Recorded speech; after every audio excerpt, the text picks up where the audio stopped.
Yeah. At age 49 and a half, basically, I mean, Yeah, depending on what orb you yeah. were, So it's usually. 2012. I had four kids, all one length hair that had 2 degrees next to my Saturn in Aquarius. Oh, I don't even, I couldn't find direct solutions the way that I wanted it, you know? So I was actually doing there, and the beards love it. I love doing beard trims, and you can tell anything that you tune into. It's just like yours when you do astrology. When you tune into it, you're getting the energy of it, and you're reading it. It's just like you can read anything that way. You can read a flower, you can read anything. So I apply that to beards, and I apply that to hair, and everywhere. Even with my artwork, I apply it. it seems like modern men of our generation suddenly it happened as of COVID. As soon Yeah. as we were locked indoors Nobody and could get we to the stopped shaving, salon. Yeah. and suddenly men were just beards everywhere. And Everybody I said, tried my it. hair needs a cut, you know? I'm not fabulous with beard, but it's good to know that your products, and we'll talk about your products here at the close too. We'd like to know some more about it. I'm Yeah. very curious too about, your astrology side and your mystical side and how you came across Chiron. Yeah. Um, do you channel Chiron, the energy of Chiron specifically? Is that how this began? I think I channel in general, period. But what happened is that after studying astrology for a little while, I wasn't really doing astrology sessions yet because I wanted to make sure I mastered my chart before I could go out and just do it for other people. Even though I learned a lot once I was doing it for people because I was channeling and I was like, oh, that's what that means. Like when I was channeling, they would give me the information. But Mm, I interesting. remember it was during my Chiron return. And I think, if I'm not mistaken, that's Chiron and Pisces. I think that started in 2012, maybe, or Yep. 2000. It's a return. Yeah. So, At age 49 and a half, basically, I mean, yeah, depending on what orb you yeah, were, so it's usually. 2012. Yeah. Yeah. So when I felt that coming, it was like just during that couple of years where I was going through a lot. And I had a lot of transitions during that time. I went through so much. I had four kids. And so once I transitioned there, because I really couldn't tune into anything at that point. Once I transitioned and had a space where I was calm, then I really sat with this. And I was actually doing a lot of research on Chiron because I was like, this doesn't feel good. I don't like this. I didn't come here to feel this way. What does this mean? So Hmm. I did a lot of research on it, but I felt like, there's got to be a way to fix it.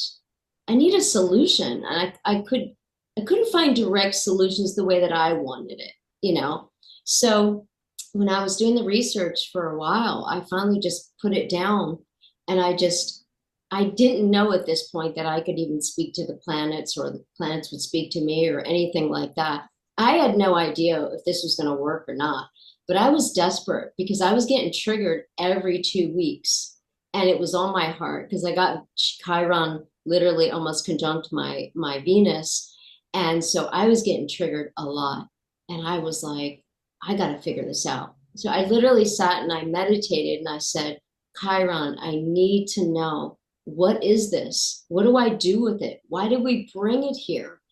And how do we turn it to something good? Because I know if my soul chose this life and all, I believe our when we're in soul form, we choose the planets, we choose the timing exactly to everything to give us the powerful tools that we have in our chart, plus to work through things. And so I called in, I said, I need to know what this is. I need to know the steps. I need to know everything there is to know. And over a month and a half, I got the answers. And then later I realized that Cheriklo was the one giving me the answers. And Cheriklo is Chiron's wife, and she's the one that healed him.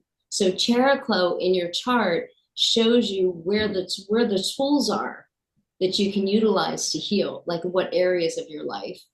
So I happen to have Cheriklo 22 degrees next to my Saturn in Aquarius. Oh, I don't even know. This is complete news to me. Is that an asteroid? Is that a Yeah, moon? Chiron, Cheriklo is Chiron's wife. That's what I'm hearing. I didn't even know Chiron was married.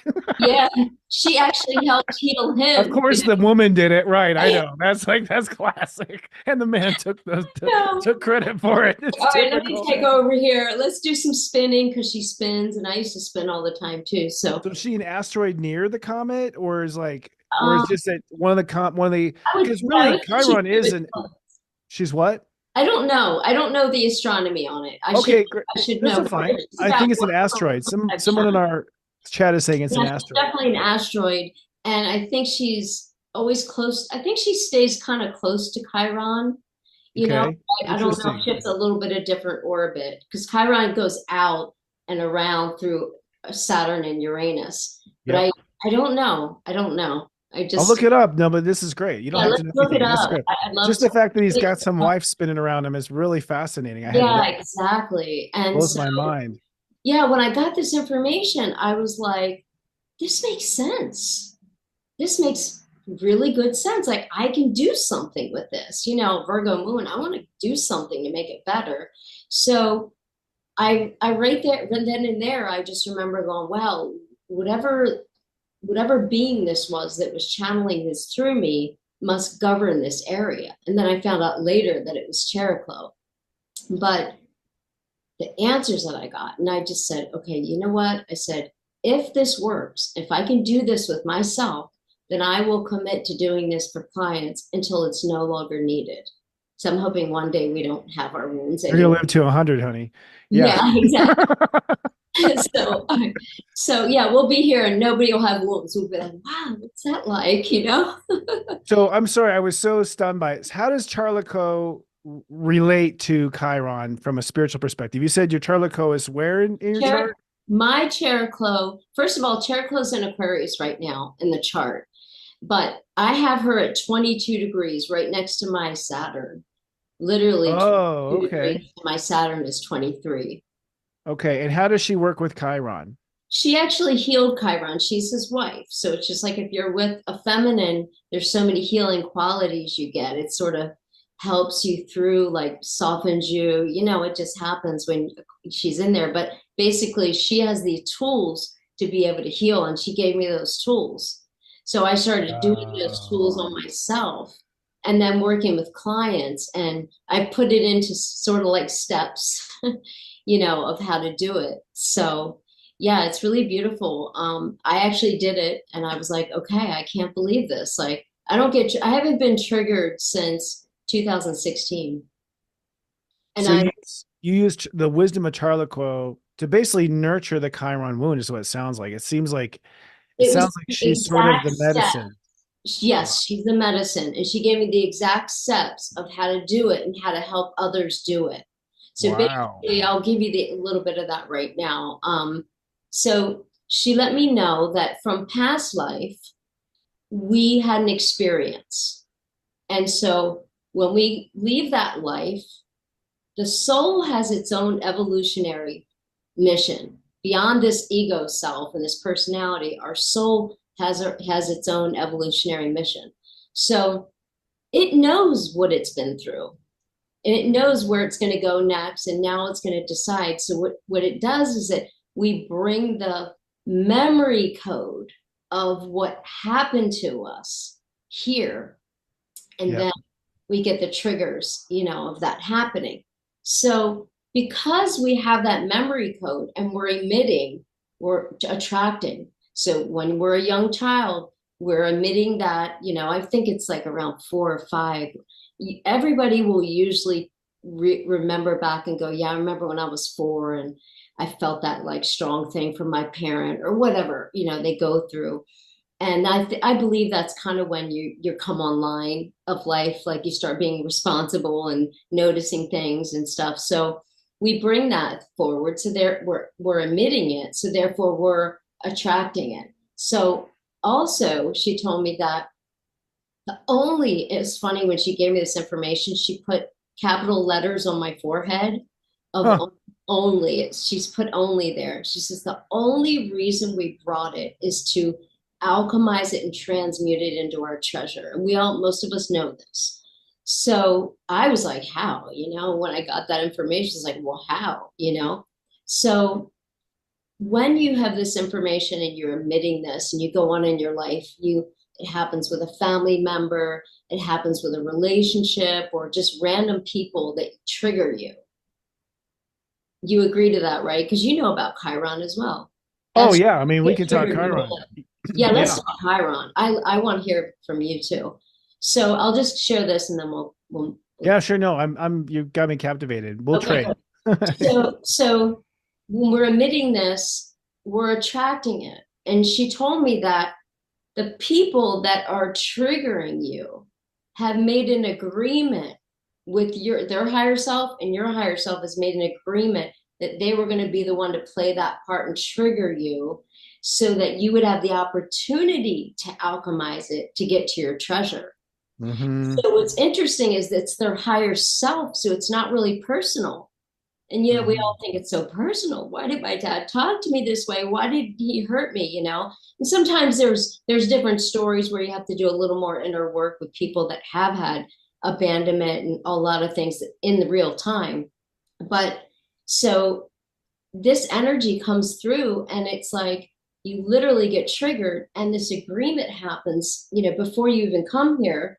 And our job is to, when this trigger comes, this is what Characlo gave me. When this trigger comes, our job is to take full authority over our energy right there. That's step one.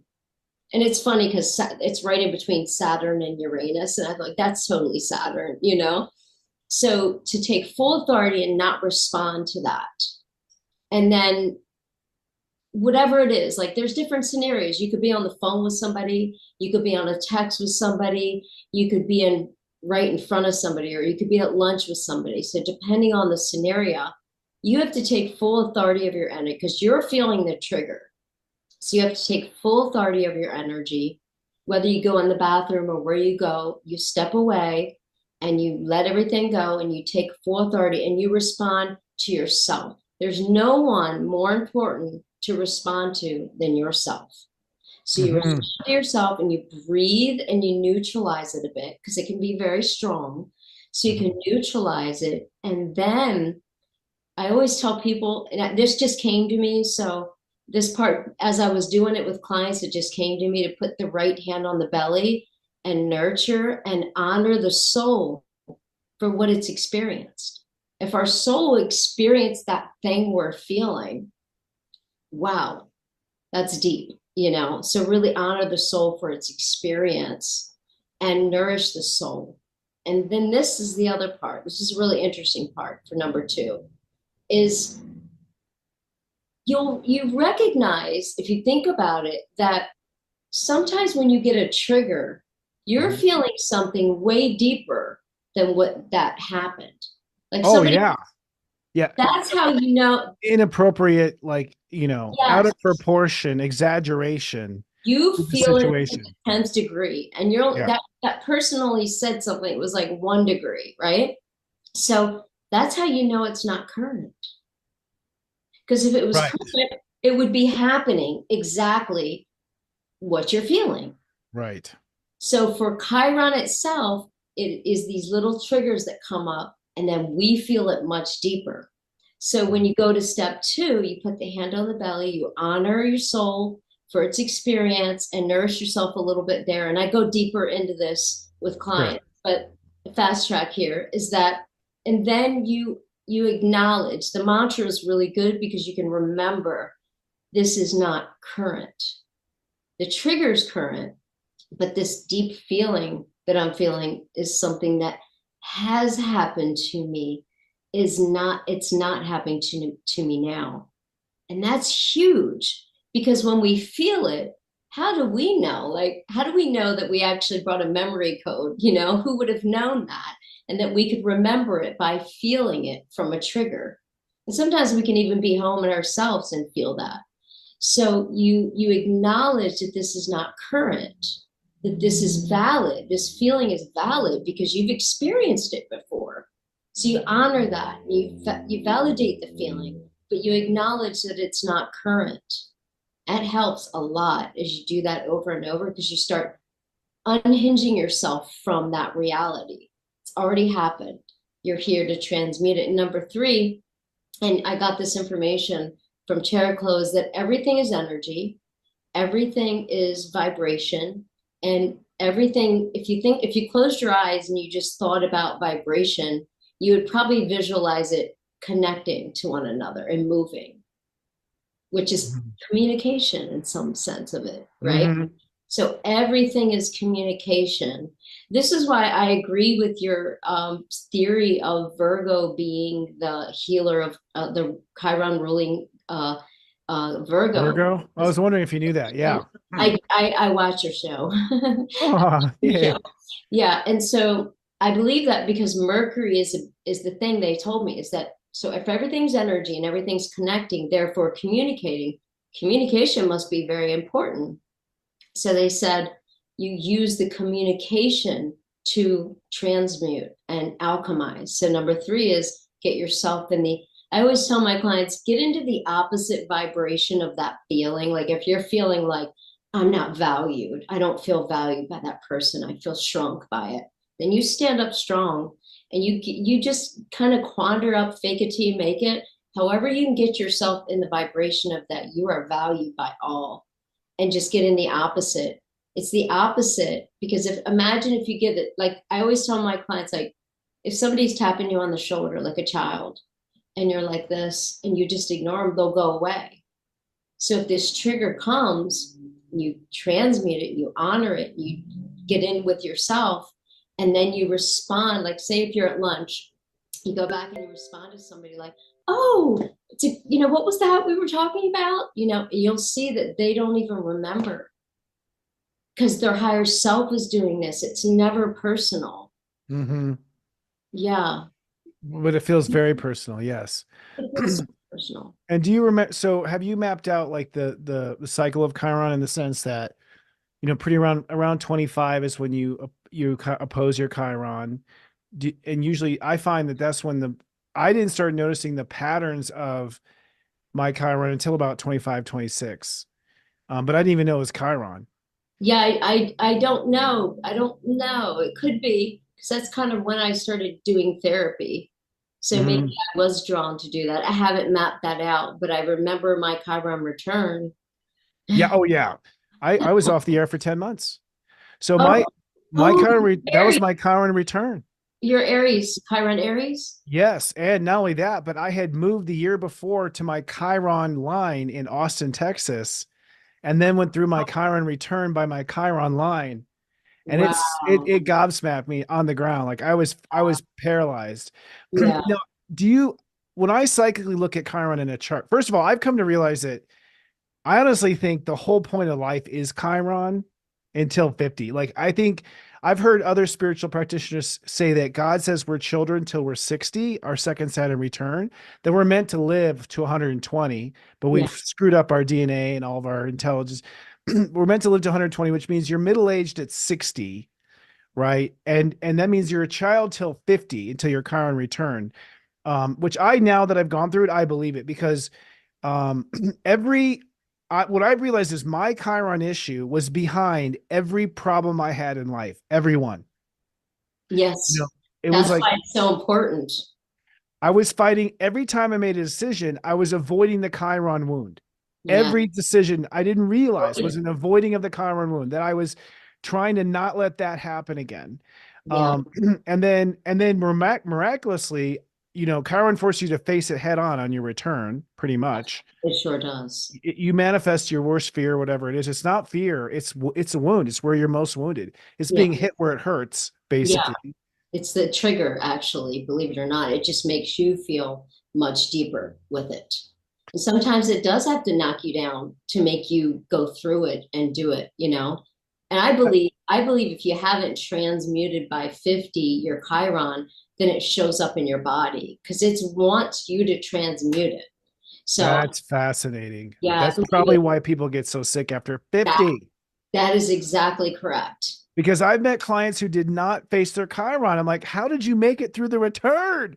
Like it was but I have I Chiron in was Aries. desperate. So Yeah. Chiron in Aries is action, evidence, violence. Like it Yeah. doesn't mess around. Identity. Yeah. Identity. So yeah, my whole identity went off the air. People are like, where is he? He's disappeared. Like, By the way, I don't know if you remember, but I commented on your page and I was like, congratulations. oh no, but thank you. 'Cause I was like, you took that time off and you did it. Like, that's hard to do. You were online for so long. And I was like, congratulations for good for you for taking the time off that you needed.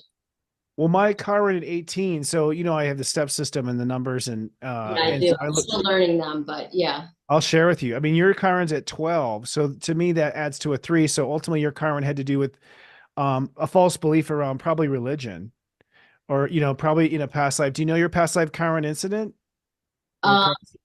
I do. And it was because it's more for me, it's like my value and like It people hits your value. It's in the second house. Yeah. yeah, it was my value. And I have a lot of past lives that I kind of remember. And one of them Too. was like communicating. I think that's one of my fears. Like, I feel great with you now, it's like comfortable. But like when I just go out and do a video on my own, like you were doing before, I get very like nervous about it, even now still. And I have a feeling, it comes from that past life, even though I don't think that's my Chiron wound, but obviously it was a huge wound. But I think, yeah, I think it was. I wasn't valued. I remember, sometimes you'll say words and you'll say, like, I used to say, when I was in a situation, I'd be like, I feel like my hands are tied behind my back and I can't do anything. And I started remembering my past life where my hands were behind my back and I was getting hung and burned alive in the witch Mm, trials. Yeah, for speaking the truth that nobody wanted to hear. So that's why, like, because I'm an older generation, so I was a little nervous, like, to tell this stuff to people and want gotcha. to be valued for me or whatever. So yeah, but I don't know my. I think for me, it's so easy to do other people, and I Right. I did transmute it for sure. And I did that, but I think I just maybe it was just not being valued for who I was, not being Right. seen or valued. But I realized one day I was in the shower and I was like, well, how could anyone else be able to know your value? You know your value deep down, all the things, but people can see this part, oh, they value that part of you, or they see this about you, they value, but they can't value you empirically. You can only do that with yourself. So it Right. really helped me. So I just stopped expecting value and just value myself. So that helped me a lot. But I don't know if I can relate that. That's a good question. It might have been when I got like hung for speaking and not being valued for that. Well, I mean, I'll tell you backstage afterwards what I pick up on without outing your karma, but Okay, good. um, Oh, you I'm can. very good at. Yeah. I'm very good at seeing past lives in a reading when I'm in the presence of the person. And what I've noticed about the Chiron wound, so I get a series of pictures, and the Chiron wound is not one lifetime. Oh, It's it, no, it exactly. is a multiple wound that has happened over and over again. So you have Chiron and Pisces. A lot of Chiron and Pisces clients were pagan and burned as a witch, and then they were in the church and they burned witches, and then they were pagan and burned as a witch, and then they were so it's like I feel like by the time Chiron has shown up in your chart, your soul has been beat to hell over this issue. This is not a one for like a oopsie. It's not an oopsie. It's a try it again and I failed. I tried again and I failed. I tried again. And so I feel like that's why Chiron's so important in our life because it's this issue in yourself. Are like enough is enough. You know, Yes. your soul has had enough of this. Yes. It's like this time I'm going to do it. Yeah, And and I have to, and it's keeping me from growing, and it's keeping me from yes. being who That's I why am. I'm so passionate about doing sessions because it's the very thing that stops people from progressing. And Yes. usually it's insecurity of some kind. And because they feel that deep wound, they think it's valid. It was just valid the past life. It's not valid this life. This life, yes, the trigger's here so that you could alchemize it and evolve it this time in a Yeah. smaller way, than you went through. That time you didn't do it. You didn't get through it, and that's just what that was. But this time you're supposed to heal it and alchemize it so that next life it won't even be near you. I do believe it heals. So on the other side of my Chiron wound, I'm healed. Like Yes. I am 100% healed from it. So I become the healer now. I was wounded. I was actually a wounded healer and then just a healer. That's what I say. People say, "Oh, you're a wounded healer." I'm like, I don't like the sound of that, you know? I'm I just, was wounded healer. Now I'm a healed wound. You yeah, know? yeah, exactly. I had to heal. I felt like I had to heal my wound before I could actually work with Chiron with other people, you Yeah. know? The other interesting thing about Chiron is so I believe that Chiron rules Virgo and Virgo is the sixth house. So I actually believe Chiron is what weaves reality. In fact, I don't know if you know the orbit of Chiron, but the solar system is at this like sort of like this disc, but Chiron goes up and over and down and under and up and over and down and over. So it literally makes the skin of our reality. And so if Oh, that's the case, our reality is woven together by our wound. Our reality is a expression of our wound. Our sixth house is our wound. yeah. Life is your wound. Yes. And interesting enough, the six house rules what we do, you know, what we do, we step by step and routines and that's where my North Node is, by the way. So Ooh, yeah. all about the regimens and routines. And that's why when I got the answer to it, it was like, oh, I have to diligently, every time this wound comes up, I have to respond, breathe, respond to myself, breathe, honor my soul for its experience, understand this feeling is valid, it's just not current. And then shift it into the vibration. I usually tell my clients, shift it into the vibration of the opposite of that. So if you don't feel valued,